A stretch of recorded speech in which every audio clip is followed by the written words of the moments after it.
Hello, everyone. Welcome to Defrost the Chicken. My name is Natalie Calderon, and I'm going to be your host.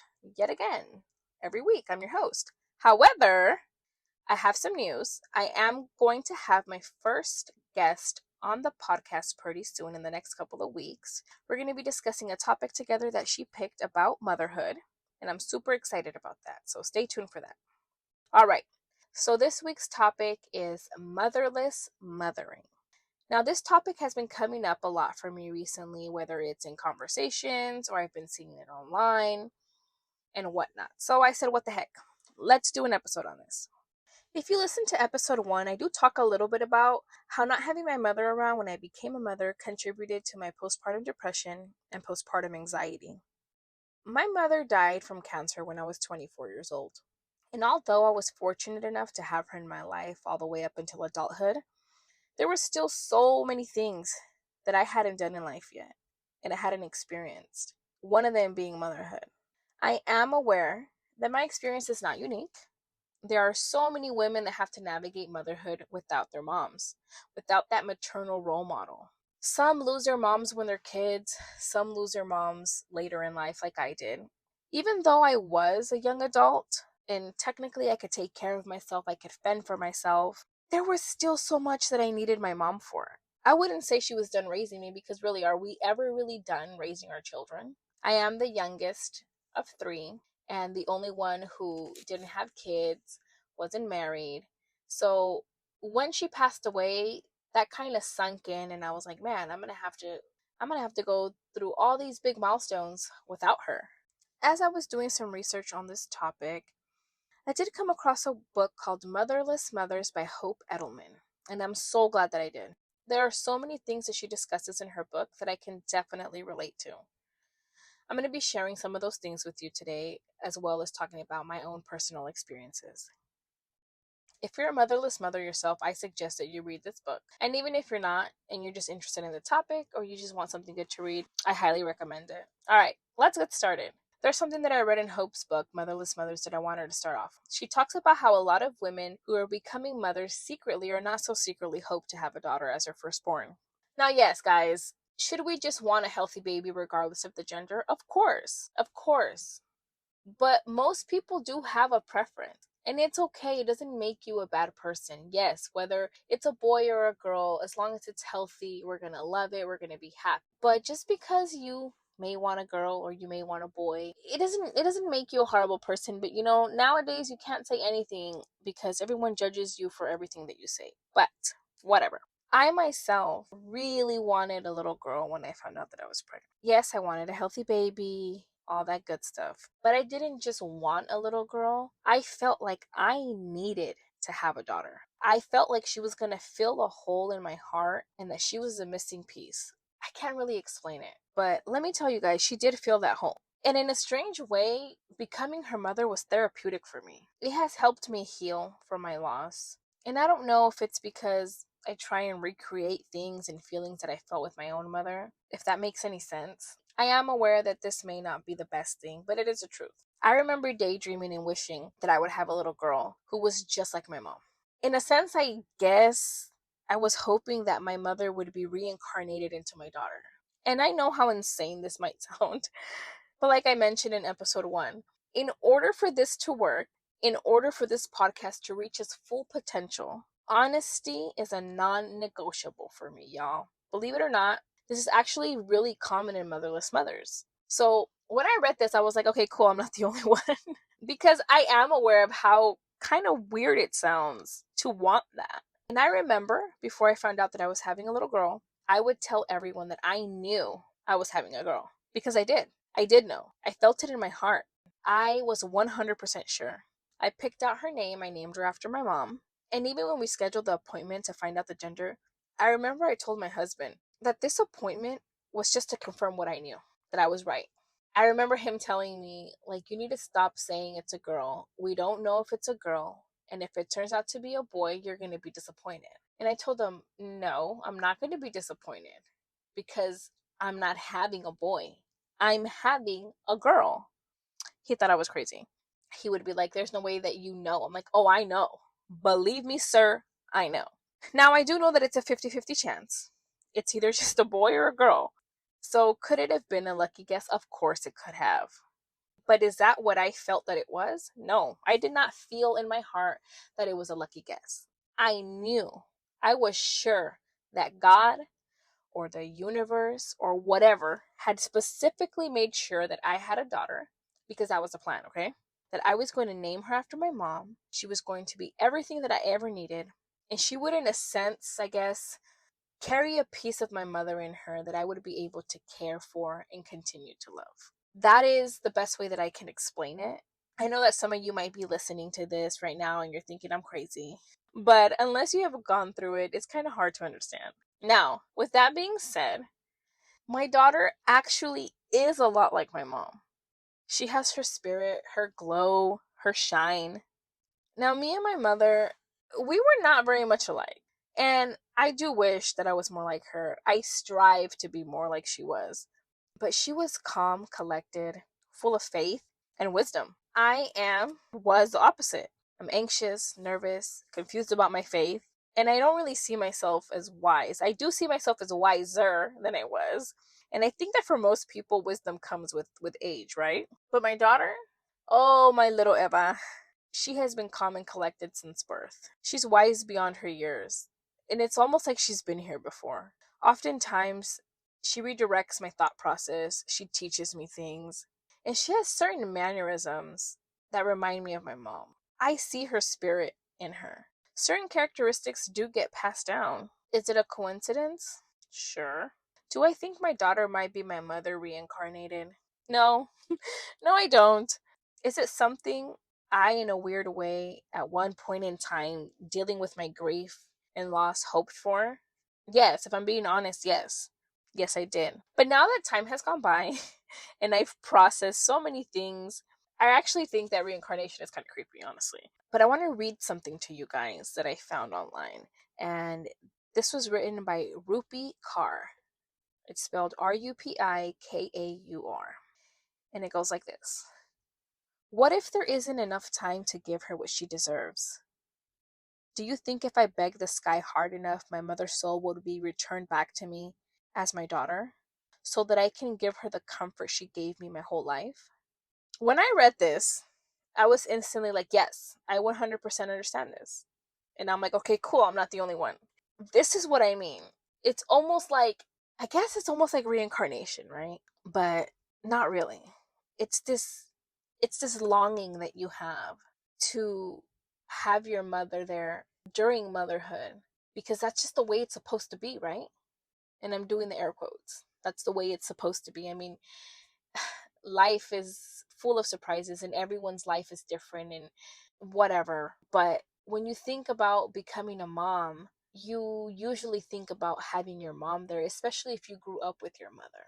There's this part in the beginning of Hope Edelman's book that says, once I became a mother, my own mother was suddenly nowhere and everywhere all at once. Even the most mundane elements of infant care brought her into the room. Personally, I feel like this is a natural response to mothering after any loss. Not just after losing your mother, but if you lost a father, if you lost a spouse, another child, whatever. Because you're experiencing a big change in your life. Something new, a child is a blessing without the most important people in your life being there, or one of the most important people in your life, right? I found myself wondering how my mom's days were after having me. If she felt what I felt, if she thought the same things that I was thinking. Did she struggle to adjust to motherhood or have postpartum depression? If she breastfed me or formula fed me? Because I didn't know any of these things. These things never came up when she was alive. And it's probably because I wasn't a mom yet. So we didn't have these types of conversations. There was a lot about my childhood and my infancy that didn't come up. It's reported that being a motherless mother alters a woman's experience as a mother. There's grief involved, loneliness, and increased self-doubt, causing you to question your parenting abilities. But honestly, this can be said for a lot of mothers who aren't motherless. I have heard from so many women and have felt that I was grieving my old life after I became a mother. Feelings of loneliness are also common, because motherhood, especially new motherhood, can be isolating. And of course, there's self doubt. If you even have what it takes to now be responsible for a human life. I think these are all things that a lot of women go through when they become moms, not just the motherless ones. It's said that there's a sense of anxiety and insecurity out of fear of making mistakes as a parent for lack of maternal role model. There's also a likelihood to have difficulty processing emotions surrounding motherhood, which can lead to increased vulnerability and postpartum depression. Obviously, from all that I just said, we can all conclude that this is all pretty accurate, right? The next thing that I want to discuss about being a motherless mother is the fear of dying that just lingers around all the damn time. As we all know, we can't control when we will die, unless you're actively doing something to try to make that happen, right? But otherwise, death comes when it wants and in any form it wants. We don't get to choose. And that can be daunting and scary just for any parent. But I think when you've lost a parent, it kind of hits differently. Because, yes, a lot of people do have this fear. Not just if you lost a mother, but if you lost a father. I have this fear that I will leave my kids behind way too soon. I know how hard it has been for me to lose my mother. And I was a young adult. And if that was hard, and I was technically a responsible, responsible-ish adult with a job, with a car, how would this affect my kids if I were to die when they're still young, when they still need me? So, what if I die too soon? What's going to happen to my children? How much will losing me affect them? Will they be mourning me for years like I've mourned my mother? Who's going to hug them when they're sad? Who's going to guide them? Who's going to be there on their wedding day in my place? Will my death be traumatic and scar my children for life? Will they have to take care of me and watch me lose a battle to cancer or any terminal illness like I had to do with my mother? Because let me tell you guys, that memory never leaves your brain. These are the fears that I have and that most motherless mothers have. I mean, I can keep going. The list can go on, y'all. So now I'm going to read another part of the book, Motherless Mothers by Hope Edelman. Here goes. It has also made me, I believe, a much more conscientious mother than I would otherwise be. One who tries to anticipate my children's needs and constantly attempts to shield them from disappointment or despair. Because I know what it feels like to long for a mother. I try to compensate for my daughters by always being there. True, aiming for superwoman status can be exhausting for a working mother. And it definitely cuts into a workday when you stubbornly insist on doing the half-hour preschool drop-off and pick-up each day, even though a husband or babysitter would gladly make the trip. But I know how precious our time together is, mainly because I know how suddenly it can be taken away. At 41, I'm only 1 year younger than my mother was when she died. And that mental math figures into the background of most parenting decisions I make. It's not exactly a palpable fear of dying young that steers me, as much as a constant background awareness that such a thing could happen. Like most of the motherless mothers I've met while researching this book, I don't go through the day obsessing about my health or mortality. And I've even gotten pretty lax about doing monthly breast self-exams. Who has time for that anymore? I do, however, invest a considerable amount of energy in self-preservation. One woman I know, a mother of 3 who lost her father in a car accident when she was 8, describes her parenting style as one that emphasizes economy of movement. Knowing from an early age that crisis can appear without warning, she shies away from unnecessary risk. I know exactly what she means. I always drive the speed limit. I won't fly in small planes. Bad things can happen to mothers, I know. The most important part of my job as a parent, I believe, is to stick around. So let's talk about that, what Hope said. I know a lot of mothers who have lost, okay, I wouldn't say a lot. I know mothers who have lost a parent, whether it's a mother or a father that they've lost. And let me tell you, we all have some sort of uneasiness about us. I don't know if that's the right word to use, but there's anxiety, paranoia, helicopter parenting, Now, that's not to say that every single person has all of these traits. It could be one of these, it could be something else, it could be none of these. I don't know. Everybody deals with their traumas in life differently. But that fear that something might happen or that you might be taken away from your children way too soon is always there. And that doesn't mean that that's all you think about all day long.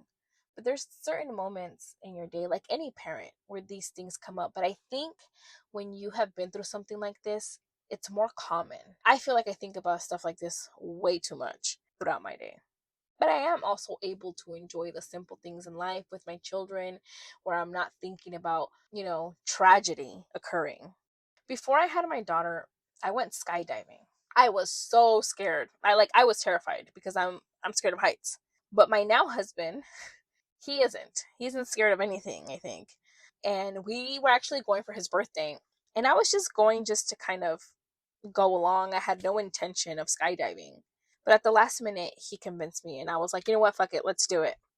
And actually, I was about 3 to 4 weeks pregnant at the time with my daughter. And I had no idea. It was way too soon. But had I known, I obviously wouldn't have gone skydiving. I probably would have used that as an excuse. But now, as a parent, now that I have children, there is no way in hell that you will ever catch me on a plane skydiving ever again. That is for sure. My husband often tells me that I'm boring or that I'm no fun because I steer away from dangerous activities or things that I might get hurt if I do. There's this fear in me that he can't understand because he has both of his parents still alive and well. However, this is where it gets a little confusing for me because my husband has had cancer twice. And I think having gone through that, he's probably more inclined in taking risks and doing dangerous activities. He's living his life to the fullest with no fear, no regrets. He's doing it. If it's dangerous, whatever. He's going to do it. He's going to have fun.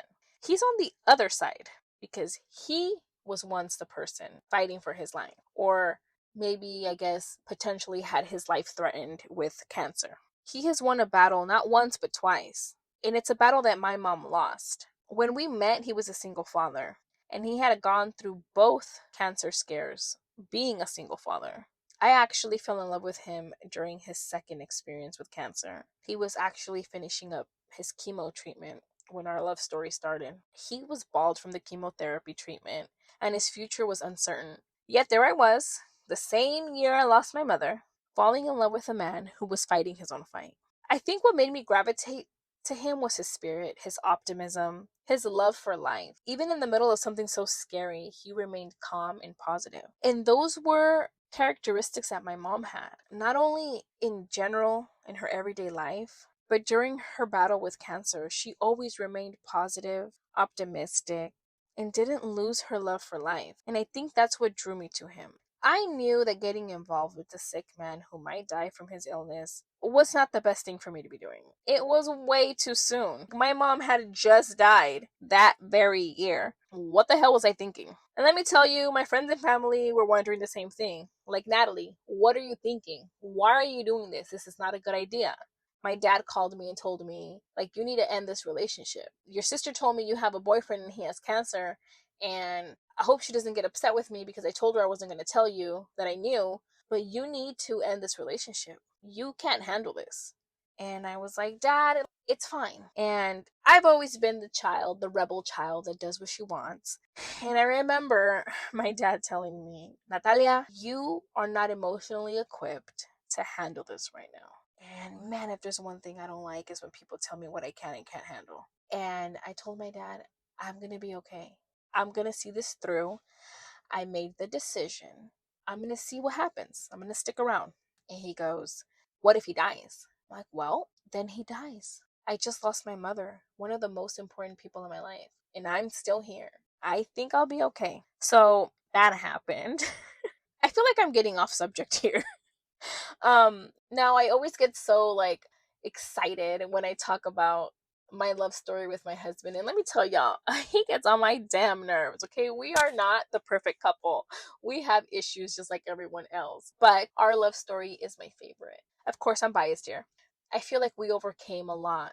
Anyways, I need to get off the subject because that little love story of ours, I think, needs its own episode. But anywho, the point that I'm getting at here is that after my mother died, my life was not the same.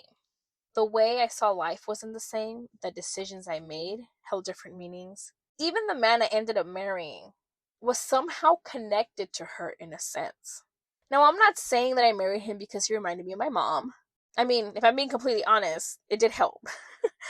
But because he reminded me of her, I was able to look past the biggest obstacle that was in our way, which was he had cancer. And honestly, I more than likely would not have been able to do that or probably even looked his direction had I not gone through that. I would have missed out on an amazing man and an amazing life by his side. There's this part in Hope Edelman's book where she talks about how so many decisions she makes are linked to the possibility of her dying young and leaving her kids behind. She talks about how even when picking a partner, she made sure she chose someone who she thought would care attentively to her kids in the event that something were to happen to her. She also says how even the way she styles her daughter's hair in the morning for school is purposely simple. In the event something happens to her, it wouldn't be hard for her husband to replicate. These are all real fears that live in our heads. And let me tell you, it is exhausting because, like Hope says in her book, the way that she styles her daughter's hair is simple for a reason, just in case she's no longer around to do it. Her husband can do it. Now imagine something so simple, so repetitive that you do every day has such a deep meaning behind it. Before I met my husband, I wouldn't date men who had kids. I never wanted to deal with the drama of having an ex-wife or baby mama. But seeing him be a single father to a little boy and loving him so fiercely and giving him enough love to make up for his own mother leaving drew me closer to him. I know for a fact that he would be a great dad to our girls if anything happened to me. I saw him be a good father before we had kids together. I guess in a way, just like Hope, I too picked a man who would care for my kids attentively in the event that something happens to me. I mean, me picking a partner who I thought would be a good father was already like a requirement, right? I don't know. It's hard to explain, I guess. I made sure to tell my husband that if I die when the kids are still young, to make sure that he remarries someone who will treat them well and love them like their own. To never let the kids forget me and remind them how much I loved them and would have done anything for them. He gets annoyed when I bring these things up. But honestly, considering what he has been through, I don't understand how this is not something he worries about. I can only dream to be this relaxed and optimistic about everything. I envy him and anyone like him. He has a very laid back attitude. I asked him one day, before we had kids, when we were dating, we still didn't know if the chemotherapy had worked. So we were kind of just, I think we had to wait like 3 or 4 months to find out. And, he was my boyfriend. I saw him being a father. And I told him, like, hey, aren't you scared that you're going to die? Especially because you have a son and his mom's kind of non existent. And he goes, no. I mean, there's nothing that I can do about it. If I die, I die. Why am I going to worry about something I can't control? I don't know how to do that. And I wish that I did. He has been trying to teach me for years how to become that way, but I don't know. I feel like I'm going backwards, honestly. It's getting worse. But the reality is that every mourning process is different, and every motherless mother or fatherless mother or fatherless father or motherless father has their own way of navigating parenthood without that missing paternal role model, whichever it may be. In Hope Edelman's book, Motherless Mothers, she talks about 8 themes that she saw were very common in all the mothers that she spoke to. Well, in most of the mothers that she spoke to. And I'm about to read those off to you. Number 1 is a strong desire to reactivate the mother-child relationship while consciously acknowledging that this time one would be approaching the connection from the opposite direction.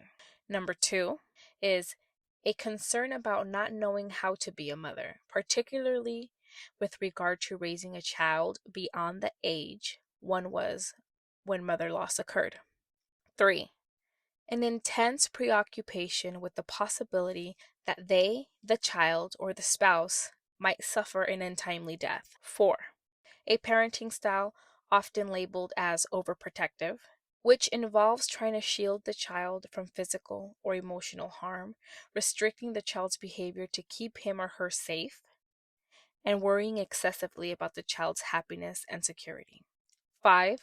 A commitment to being a good mother by being both emotionally and physically available to the child, and in any case, becoming the mother one lost or never had. 6.